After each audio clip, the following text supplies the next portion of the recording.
Hi folks, Gabe here with Backwoods Pursuit, and today we're going to take an in-depth look at the Zeiss SFL 50mm binoculars. These are newer to the market, and they bring to the table a very unique question that, quite frankly, is not one that I've asked myself prior to seeing the specs and the performance of these Zeiss SFL binoculars. So I want to answer that question best I can in this video. That question is, can you take these larger 50mm binoculars because of their size and weight and replace your 42mm binoculars of an alpha glass category like these Swarovski NL Pures, replace those with the Zeiss SFL?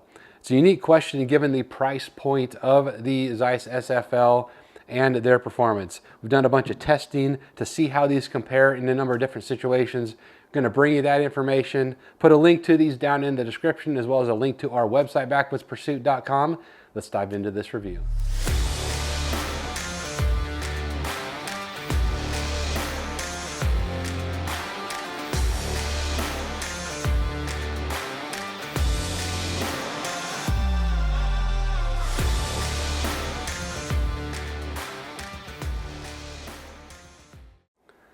All right, to get started, let's answer the obvious question here. Why on earth would we test a 50mm binocular next to a 42mm binocular?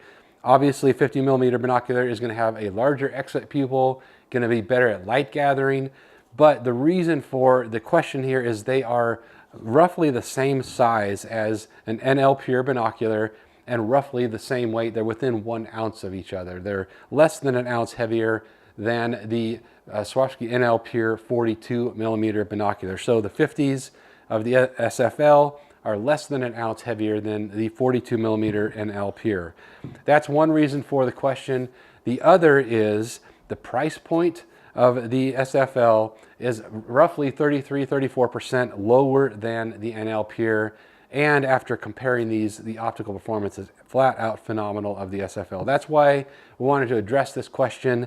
Basically, you're getting the size of a 42mm binocular, other than an obvious 50mm objective. It is larger in that regard. Other than that, your size and your weight is nearly identical to the NL Pure 42mm binocular. That's why this is even a question. These are a fantastic option for a more budget-conscious person or someone that just doesn't want to drop the money on an NL Pure type of binocular, that alpha glass, but still get great performance. We were able to put these side by side, do some low light testing, also did some glare testing looking right into the rising sun at a long ways away, and these are flat out impressive in their optical performance, so much so that it made me want to do this video comparing these two to answer this question of how good are these, and are they a worthy competitor to the NL Pures, and we'll get more into that optical performance here in just a minute. So the SFL in the 50mm comes in a number of different options. Currently it is offered in 8, 10, and 12 magnification. Who knows, down the road they may add to that lineup, but for now that is what is offered. When we compare that to the NL Pure, you've got 8, 10, and 12, of course, in the 42, and then in the 52 you got 10 and 14. The reason that that is interesting is that the SFL 8, 10, and 12 are within 1 ounce roughly of each other of the 8, 10, and 12 in the 42mm binocular. Now, if we compare these 50s to the SFL, or I'm sorry, to the NL Pure in the 52, they're just over 5 ounces lighter than the NL Pure in a 52mm binocular versus these 50 millimeters. And not only that, but they're smaller overall size, that the height is lesser as well. So really impressive in the size and the weight of the SFL. Now, some of these specs differences here, we'll run over those really quick before we get into some of the observations we made while we were testing these of both optical and physical performances. I've got my spec sheet here because there's a lot of them and I don't have them all memorized. So the SFL in the 8x50 here compared to the NL Pure in the 8x42. NL Pure is going to have 477 feet at 1,000 yards. Whereas the SFL is going to give you 393. So across the board here, you're going to see that the NL Pure is going to win in the field of view perspective, which is no surprise. These are the best on the market that I am aware of in their field of view size. So not a surprise there, but what is surprising is how good the SFL is in its field of view. 393 is no slouch whatsoever. In the 10 by 50, you've got 366 in the NL Pure, and the, 366 in the SFL, and 399 in the NL Pure. And then in the 12 by 50 here with the SFL, you have got 315 feet at 1,000 yards, and the 12 by 42 in the NL Pure is 339 feet at 1,000 yards. So again, a winner there either way with the NL Pure, but not by a ton. And for the price point, pretty impressive there, but the NL Pure, the clear winner in that regard as far as field of view.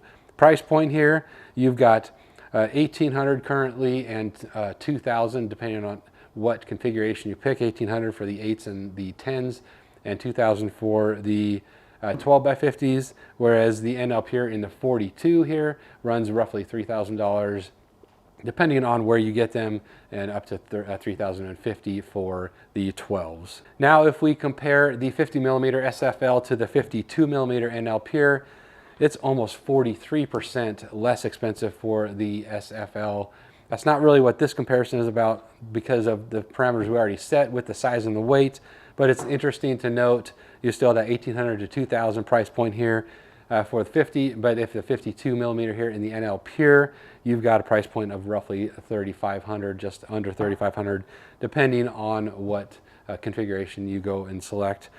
So pretty interesting there. The amount of savings you get is really astronomical, particularly for optics. You don't usually see that in optics, which is really, really unique with these SFLs. Now, one of the other specs that's really interesting with these SFLs is that they have the same eye relief roughly as the NL Pure, with the exception of the 8x50s have 20 millimeters of eye relief, whereas the 8x42s in the NL Pure have 18. Otherwise, they both have 18 millimeters of eye relief. Now the 50mm, 52mm in the NL Pure, they are going to give you 17 millimeters of eye relief. So if we compare the 50mm SFL to the 52mm NL Pure, the SFL gives you an extra millimeter of eye relief, 18 versus the 17 of the NL Pures.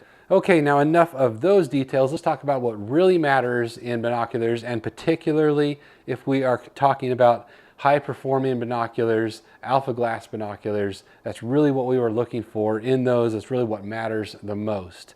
So we were able to put these side by side, put them on tripods, spent several hours with them as the sun was rising, and also before the sun rose. We were able to glass some deer and some elk and some antelope at several miles away and do some really interesting comparisons between these two. First and foremost, image resolution. For me, that is really the most important thing. How well is a binocular going to resolve that image at longer distances? And this is really interesting when you get them out at that 1, 2, and 3 mile mark. You're looking at a deer, say, or an elk a mile or two away. How well can you resolve the outline of that figure? How well can you see antlers or not see them, count points, those sorts of things? That is really apparent when you get those really long distances. Now, if you're 2, 3, 4, 500 yards, it can be much, much more different or difficult to see those differences, but at long distances, everything becomes really, really apparent really quickly. That is where this was especially impressive with the SFL. Now, I will say that absolutely the NL Pures were slightly better in our testing at that 1, 2, and 3 mile distances as far as image resolution. We put them side by side, spent a bunch of time behind the glass here, and the NL Pures were a little bit better and resolved an image a little bit better. One example of that was some deer and some antelope that were roughly about a mile away. We had to go back and forth between the two, and finally we decided, you know, the NL Pures have a little bit less eye relief, or a little bit less eye strain, I should say, and just resolve that image slightly better. As close as they were, that was absolutely incredible given the price point of these SFLs and the fact that it's even a discussion here. The second thing here is low light performance. That's where the SFL is really going to shine because of this larger 50mm objective versus the 42. And you can consider that because the weight and the size are almost identical between these two. So What we found in the low light testing is that the SFL was absolutely brighter. There was no question about that. They were brighter than the NL Pures in that low light testing. As before the sun had come up, we were looking at some deer and some elk several miles away, looking into some deep draws, and it was so dark. It was way before legal shooting hours opens, at least here in Idaho, and there was no question that the SFL was brighter. Now, resolution wasn't necessarily better, the same as when we were looking at animals closer in once the sun had come up. The resolution was as good or better in those low light situations with the NL Pure, but it was absolutely brighter with the SFL. So something to take note of there. That extra light gathering ability really came through in those low light situations. Next testing point was edge-to-edge clarity. This is where I really expected the NL Pures to blow the SFLs out of the water, because of all the binoculars I've personally tested, the NL Pures have been the winner in that category. There's almost no discernible loss of image clarity all the way to the edge of that massive field of view, which is a feat in and of itself. That being said, the edge clarity of these SFLs is not quite as good, but again, for the price point here, it's phenomenal. My best estimate here, looking at that, is there's 7 to maybe 10% at the most loss of clarity on the outside. And even at that, it's not a lot of loss of clarity. Some binoculars start losing their image resolution towards the outer side of the field of view, and it just gets progressively worse. That's not the case here. You do lose just a little bit on the outside edge of the field of view, but it's very minimal loss, and it's still usable glass, which is not always the case. So that was another interesting point here with the SFLs. I expected more loss of clarity on the edges than there was. Very, very good, but still not quite as good as the NL Pures, which is no surprise, but very, very impressive. Next category here is chromatic aberration. Now, during our testing, we didn't note really any discernible chromatic aberration with the SFL, which was really, really impressive. I was expecting to find some. There were a few lighting situations where I thought I might see a little bit of that chromatic aberration, but if it was there, it was very, very minimal. Again, very impressive. Color tones and color contrast, they are a little bit different. Like a lot of these Zeiss glass out there, you get a little bit of that bluish tint to it, which is very, very pleasant to the eye. At least I really like that color tone. And if you're familiar with the Swarovski color tones, it's very, very neutral, I would call it. But there is a slight difference between those two when you're looking at them. One not necessarily better than the other, just a different, and some people prefer one color tone over another. Some people prefer that more yellowish tint, like a lot of your Kowa glass is going to have, a warmer tint versus the more harsh tint of the NL Pure or the bluish tint of the SFL. So it's very, very minor differences between those two, but just something to keep note of. Now, another test I wanted to do with these is to do a test on how much glare they're going to give you and how they're going to cut through the glare if you're looking into the sun. So for that, I set these up on a tripod before the sun rose, put them straight to where the sun was going to come over the mountain, and just waited for the sun to come up and was looking right into the sun with that. And I wanted to see how they compared to the NL Pures here in cutting glare. And as you can imagine, they're phenomenal. Again, they were actually as good or better than the NL Pure in my discernment anyways. There were times where I thought the NL Pure was a little bit better, and there were times where I thought the SFL was a little bit better, but overall, there was more situations as I was moving and scanning across a hill, having the sun come at different angles and hit the glass at different angles. There were more times where I felt like the SFL cut the glare better than the NL Pure, which was really a surprise to me. Excellent performance in that regard, and something to take note of if you're one of those folks who have experienced a little bit of extra glare with the NL Pures and not appreciated that. These SFLs are excellent in that regard. Now for some physical features. As you can tell, the build quality here, the build design of the SFL, it's much like their SFL, obviously in their 40 and 30 millimeter options. They're just larger, a nice rubber armor, and they still feature that smart focus wheel here. It is super smooth. It is much smoother than the NL Pure. I really prefer this focus mechanism over the NL Pure, and that's coming from someone, I love these NL Pures. They are phenomenal binoculars, but I do like the focus mechanism of the Zeiss, this smart focus, better than the NL Pures. The other interesting thing about the SFL is the speed of the focus mechanism. It is a lot faster than the NL Pure. Some people will like that, some people will not. I found personally that the focus speed of the SFL is a little bit fast for my liking. It takes some pretty minute movements here to find focus. It's easy to do still, but if I was to have my preferences, it would be somewhere between these two. The NL Pures are pretty slow in their focus, so it can take a lot of finger movement to get that focused in, whereas with the SFL here, it's very, very fast, and it's kind of the opposite. You have to make slight movements to get that fine focus accomplished. So I wish it was a little bit slower, but that's just me personally, and one thing to note. The ergonomics of the SFL is very, very good. I have larger hands, and with these larger barrels of the 50mm objective fit my hand really, really well. And the focus mechanism is very natural. It fits right on your index finger right there, and there's not a strain going on there to utilize the focus mechanism, which is a really, really nice design with the SFL. The NL Pures are a little bit different. They're a little more awkward. The cutouts here, I don't mind them, but because I have larger hands and that there's a very narrow and thin barrel here, it can be a little bit cramped for me at times.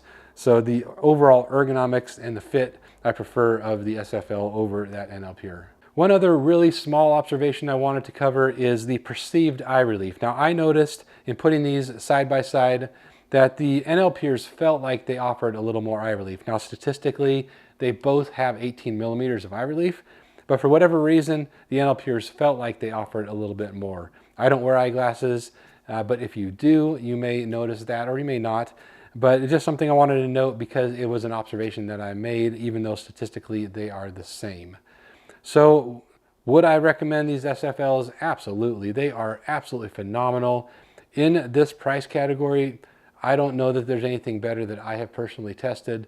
Right around that $1,800 to $2,000 range. They're phenomenal. They give you the ability to take a 50mm binocular and the light gathering that you get with that for the weight and size of a 42. That's really what the SFL 50 is all about, at least from the way that I look at it here. It gives me the ability to take a larger binocular, get better low light performance in a lightweight and compact package. Absolutely phenomenal.